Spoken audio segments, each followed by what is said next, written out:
Morning guys, welcome back to the channel. In this video I want to talk about equipment and I want to discuss who I think's got the best lens lineup for wildlife photography. So Canon, Nikon or Sony. Now it sort of falls into two parts really. The first part would be talking about the really fast prime lenses. So those prime lenses that have got a wide maximum aperture. So they let in lots of light and therefore you get faster shutter speeds at lower ISO numbers. The downside with these lenses is they're very, very big and heavy generally, and also very expensive. And then the second part will be talking about the smaller aperture prime lenses and also the super zooms. And I'm guessing that's probably going to be the most interesting part because those types of lenses are the ones that most people use for wildlife photography. Because the big fast prime lenses are super expensive. Now, when it comes to the three manufacturers, I don't think there's an enormous amount to choose between the three when it comes to fast prime lenses. So we're talking about the f4 lenses, the f2.8 lenses, so the really big expensive ones. And I think both Canon, Nikon and Sony, they've all got really good offerings. So Canon have an f2.8 400mm lens and an f4 600mm lens. Sony have the same. They have an f2.8 400mm and a f4 600mm, and then Nikon have the same. But interestingly, both the Nikon lenses, so the 400mm f2.8 and the 600mm f4, they've got 1.4 converters built in. Now they are more expensive. So the Sony come in at the cheapest. They're still expensive, you know, £13,000. The Canons are the same. They're around about the 13,000, and the Nikons are the 15,000. But you do get that 1.4 converter. So from the point of view of lens sharpness, autofocus speed, maximum aperture, they're all roughly the same. The only difference is the Nikon versions have got the 1.4 converter, but they are more expensive. So I don't think there's an overall winner when it comes to the big fast prime lenses. So to compare the prices of the big prime lenses from Canon, Nikon or Sony a little bit more accurately, the Sony 400mm is around about £10,500. The Canon is £13,000 roughly, give or take, and then the Nikon is about £13,500. But as I say, that's got the 1.4 converter built in. And then on the 600mm prime lenses, the f4 600mm primes, the Sony is about £12,000, the Canon is around about £14,000, and then the Nikon is about £15,500. And again, the Nikon's got the 1.4 converter built in. So all in all, there is a price differential, but it's not huge. I know the Nikon's more expensive, but we know why. And then in terms of quality, they're all going to be super sharp. They're all going to have great autofocus. So there's not a lot to choose between the three manufacturers. Where it becomes more interesting is when we look at the super zooms and the primes that haven't got such a wide maximum aperture. The more affordable lenses, let's say. When it comes to the more affordable range of lenses, we're going to look at each manufacturer individually because it's more lenses and there's a lot more variety and different options on offer. I will have to refer to my notes a little bit because there are so many.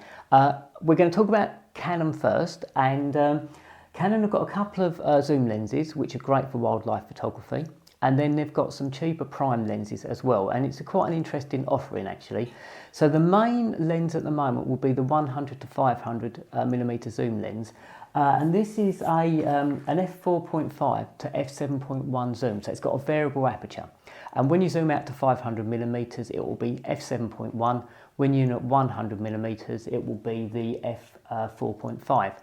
So I would say, as wildlife photographers, we're almost always going to be out at the 500mm lens. So you have to accept that it's not a fast lens. In other words, the maximum aperture is 7.1, and what that basically means is the higher the f number, the smaller the aperture in the lens. So at f7.1, that's obviously much higher than the f4 or the f2.8 of the prime lenses. So you don't get as much light through the lens, which means either your shutter speeds will be slower, or in the case of wildlife photography where we need fast shutter speeds, then the ISO will be higher, which means you're going to get a bit more digital noise. So there is a compromise when it comes to the super zooms. They don't have such a fast maximum aperture, but you can still get great shots. So the Canon 100-500 is roughly £2,800, so it's quite an expensive lens. They do a 100-400, and that comes in at around about £600 or £700, and that's an f5.6 to f8. But I would say for wildlife, especially in the UK, I would want to be 500 millimeters as a minimum. So the 100-400 I think is a little bit short for a lot of our wildlife. Canon do a few primes. They do a 600 and an 800 millimeter prime, which would be great in terms of focal length, but these are f11 lenses, which means it's got a very small aperture compared to the big prime lenses. So you really do need good light to use the 600 or the 800 millimeter primes. It would need to be bright conditions, otherwise the ISO is going to be so high, creating, again, digital noise. And then there's also a new zoom lens coming out. It's a 200 to 800 millimeter, and that's going to be quite a good option as well. But it will be, I think at the long end, it's a f9. So again, not a fast lens. So that's I would say the offering. The lens that is most used by Canon users, I would say, will be the 100-500, and I think that's a really good lens for wildlife photography. Okay, let's talk about Nikon now, and I think Nikon have got a really good offering when it comes to super zooms and cheaper prime lenses. So I would say probably the one most people will go for would be the 180mm to 600mm, and that's an f4.5, an f5.6 to 6.3 lens. So it means at the longer end it's going to be 6.3, which is a little bit faster than the Canon. Not much, just a third of a stop of light, but it's a little bit faster. You get a little bit more light through the lens. It's got a great focal range, that 180mm to 600. It's surprising the difference that extra 100mm makes on the long end of the lens. So I think this is a great lens for wildlife photography. They also offer a 100-400, and that's an f4.5 to 5.6 lens. And I think, again, the problem is I don't think 400mm is long enough, but it does work with a 1.4 converter, and I believe the Canon 100-500 does work with a 1.4 converter. The only thing when you're using a converter is you lose a stop of light, so you're getting even less light through the lens, so the ISO is going to go even higher. So for the big sort of for the zoom lenses, they will work with the converters, but I think converters are better with fast prime lenses personally. We've also got an offering from Tamron as well in the Nikon mirrorless fit, and that's a 150-500mm, and that's around about £1,249. So that's reasonably priced, I think. The 180-600 is around about £1,800. So again, that's a good price, for that type of lens. And then the 100-400 is a bit more expensive because that's an S lens, which is the sort of the professional ranger, let's say. Whereas the 180-600 isn't an S lens, but it's very, very sharp. It's got good autofocus. So that would be the zoom lens offerings from Canon, and we'll come on to the Sony ones a little bit later on in this video, and obviously we'll do a conclusion at the end as well. Now, when it comes to prime lenses, again, Nikon have got a great selection. They do a 600 and an 800mm prime lens, and the maximum aperture on those lenses is f6.3. So it's going to let in way more lens than the Canon ones that are f11. And I think that the f6.3 is usable for wildlife photography. And they're not super cheap, but they're not as expensive as the fast prime lenses. So the 600mm prime is £4,999, so £5,000. The 800mm is £5,999, so about £6,000. So they're not cheap, but if you compare it to the £15,000 of the 600mm prime lens, it's it's a significant savings. So I think the Nikon lineup, when we look at the 180-600, or the Tamron 150-500, or the 600mm prime f6.3, or the 800mm prime f6.3, gives us a lot of options. All the lenses are really fast, autofocusing, they're really sharp, as are the Canon lenses as well. So the lens sharpness from these super zooms is very good these days. and the autofocus speed is good as well. It won't be as fast autofocus as the expensive prime lenses. They won't be as sharp as the expensive prime lenses, but they are very, very, very good. So that's Nikon. And then the last manufacturer I want to talk about is Sony. I'm not looking at Fuji or Olympus or Panasonic, so I'm not looking at the APS-C sensor cameras in this video or the 4/3 cameras. I might do that in another video because there's some great options for those manufacturers as well. But I wanted to look at the full frame manufacturers, so Nikon, Sony or Canon.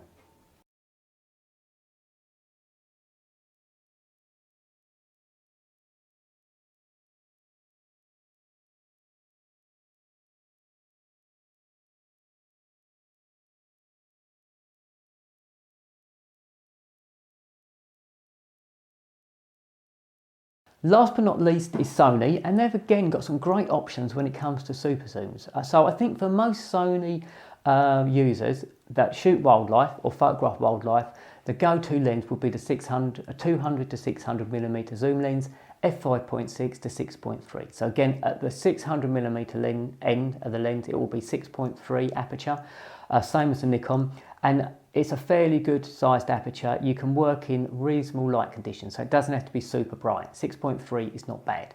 It's not as fast as obviously the prime lenses, but you know, it's a reasonable aperture. And that's about £1,599, so about £1,600. So it comes in a little bit cheaper than the Nikon, but the Nikon is a newer lens. It's only recently come out. So that'll probably drop in price as time goes on, I would hope anyway. And then they also do a 100 to 400 millimeter zoom lens, and that's around about £2,500 because that's their sort of more expensive line of lenses. But again, it will work with a 1.4 converter. It's going to be very sharp, but I still prefer the longer reach of the 500 and the 600 millimeter zoom lenses, you know, at the long end. And then there's a couple of offerings from Sigma in the Sony Fit. There's the Sigma 100 to 400, which is about £850, which is, you know, way cheaper than the Sony lens. And then more importantly and more interesting for wildlife photographers, Sigma do a 60 millimeter to 600 millimeter zoom. And that's an f4.5 to 5.6, I think. So that's again a decent aperture. So I think Sony have got a pretty good lineup. The Sigma lens is just under £2,000, £1,999 in the UK. So we've got those three manufacturers now, and they've all got options for both the prime lenses and the super zooms and the cheaper prime lenses. So in the next bit of this video, we'll talk about which manufacturer I feel has the best offering for a wildlife photographer at the moment. As I mentioned at the start of the video, I don't think there's a lot to choose between Canon, Nikon or Sony when it comes to the big prime lenses. The f2.8 primes, the 400 millimeters, the f4 600 millimeter primes. The only difference being that the Nikon ones have got the 1.4 converter. When it comes to the super zooms and the cheaper prime lenses though, I think there is quite a big difference. And I would say, and I'm a Nikon user, I have been for years, and people will know though that I'm not just, you know, a Nikon fanboy. If I do think that there's something that Nikon could do better, or I'm sort of frustrated because they haven't brought out a certain type of camera, then I will say. But at the moment, I probably think Nikon have got the best range of lenses for wildlife photographers when it comes to the cheaper primes and the zoom lenses. There's the 180 to 600 millimeter zoom, which is great. That matches the Sony. They're both very sharp. Maybe, possibly the Sony is just a smidgen sharper, but I don't think there's a lot in it. The Nikon has got great image stabilization, and they're both roughly the same price. The Canon is excellent, the 100 to 500, but it does lack that extra 100 millimeters. It is slightly slower on the aperture, and it's way more expensive. So I think Canon, Nikon or Sony, when it comes to the super zooms, I think Nikon and Sony are sort of neck and neck, really. They've all got 100 to 400, so, but I prefer not to use a 100 to 400 for wildlife photography anyway. I think where Nikon do win over is they've got the 600 and the 800mm prime lenses, and they're at f6.3, so they're usable for wildlife photography. I know Canon have got the 600 and the 800, but they're f11 lenses, and you need really good light for those lenses. So I think, and then obviously Sony and Nikon have got third-party lenses. So Nikon have got the 100 to 500 for the Tamron, made by Tamron, so that is an added extra, it's an added option. And Sony have got the Sigma option, which at the moment Canon don't have. So I would say, as it stands at the moment, and the Canon 200 to 800 isn't out yet, so that will be a good addition. But as we're talking, it's certainly not massively available. So as we're speaking at this moment in time, I would say Nikon have probably got the best range of primes that are not expensive and super zooms. Sony I would say probably comes second, and I would say at the moment Canon probably come third. Now that's not to say though that for Canon users they haven't got great options. They have, so there's no bad options these days. I would say, I think if you're a Canon user, you've got great options for wildlife photography, both on the expensive exotic lenses and on the cheaper super zooms and primes. For Nikon, I think there are great options as well, both for the prime lenses, the expensive ones, the super zooms and primes. And then I think Sony have also got great options on the expensive prime lenses and the super zooms. So you can't, if you've already got lots of lenses and you've already got camera bodies of a certain manufacturer, then you're going to stick with that manufacturer and you're going to get good options. If you're starting from scratch though, then it's more important to look not just at the camera bodies, but also at the lenses that are also available for that range. But these ranges are going to continue to expand. And I'm talking about the ranges of lenses for the mirrorless camera bodies, not DSLRs. And if you look at Canon and Nikon's range of DSLR lenses, it's huge. And there's not a lot to choose from either of those manufacturers. There's not a lot of difference there, and they're neck and neck. So for DSLRs, there's so many options because these camera systems have been around for a long time, whereas mirrorless are a bit newer. And there's still, all these manufacturers, I think, are still expanding their offering. So that will be my thoughts on the matter. Now, I'm not talking about camera bodies at all, and that is also very, very important. And I've been critical of Nikon in the past for not bringing out cheaper camera bodies with animal eye detect, and Nikon haven't been as quick off the mark as Canon or Sony in that regard. So you have to also take that into account. But if we're looking at purely at lens lineups for mirrorless cameras, that's the order I think it is for me personally. And that's not to say I'm right, but that's what I think. Nikon, Sony, Canon at the moment, but they're all going to be great if you're already into the system. There's options for everyone. So that's my thoughts. I hope you enjoyed this this video. It's a bit of a kit one. So if you're not into equipment or what have you, then my next video will be much more about wildlife again. There'll be loads of wildlife pictures and wildlife techniques. But yes, let me know what you shoot on.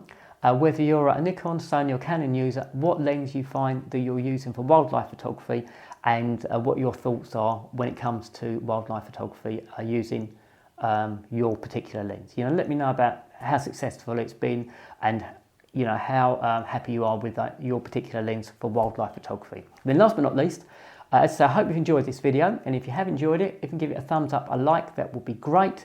And if you haven't already subscribed to my channel, if you can consider subscribing, that would be brilliant, more than merrier. As I say, I do all sorts of content out on location, photographing wildlife, tutorials about wildlife photography, and a few equipment ones. And if you do subscribe, if you can press the little bell icon, you'll hopefully be notified when my next video is uploaded, and it's free to subscribe. So thanks a lot, thanks for watching, and I'll speak to you on my next video. Bye for now.